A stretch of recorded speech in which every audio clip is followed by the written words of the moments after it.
Let's get more from Catherine Soy first. She joins us from Nairobi. No doubt a very somber mood there, where most of or a lot of the victims, rather, were from.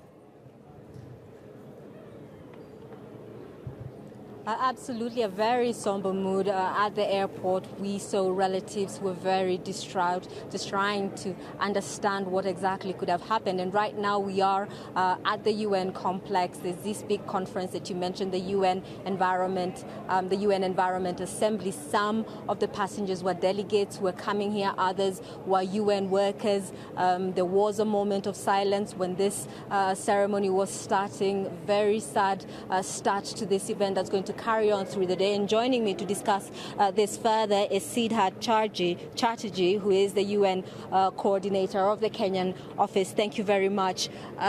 This is a huge complex. Some of these people who are on that flight were working in offices here. Just tell us a little bit about how big this complex is. It is a regional hub as well, yeah? Actually, this complex hosts two headquarters of the Global South, the UN Environmental Programme and the UN Habitat. Besides that, you have 23 United Nations agencies here which work in Kenya. For us, this particular episode is just heartbreaking and an absolute shock. The United Nations is in mourning today. If you notice, all our flags are on half-mast.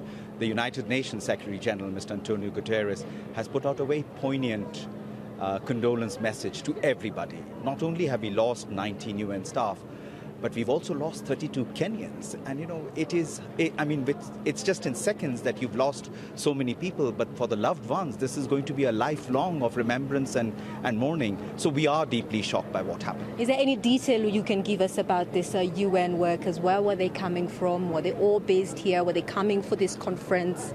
Well, some of the UN workers were coming for this conference. Some of these UN workers are actually on the front line of humanitarian and development work in Kenya and in the region.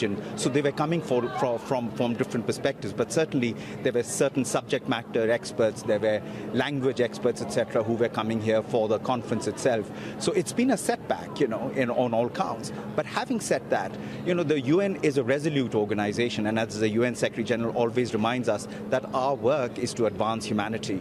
Our work will continue regardless of what happens. The most important thing is that in the memory of all these people, and particularly my colleagues of the United Nations that died, the outcomes of this conference must be those that are not just embraced by the world, because it's about innovation. It is about the challenges of climate insecurity that we need to deal with. And are you concerned that this tragedy will overshadow this very important conference that is going on, this assembly that is going on as well?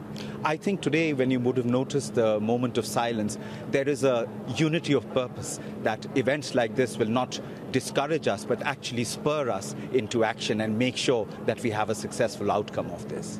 Thank you very much. That was Siddharth Chatterjee, who is the resident coordinator of UN Kenya, and he's basically said here there's a spirit of resilience despite those deaths. And he also talked about the 32 Kenyans who also died. Most of the people who died in that crash were Kenyans, and as I mentioned, we were at the airport all Sunday and saw some of these relatives were very distraught, and now they're asking questions about what could have happened, and also about when they're going to get the bodies of their loved ones so that they can bury them.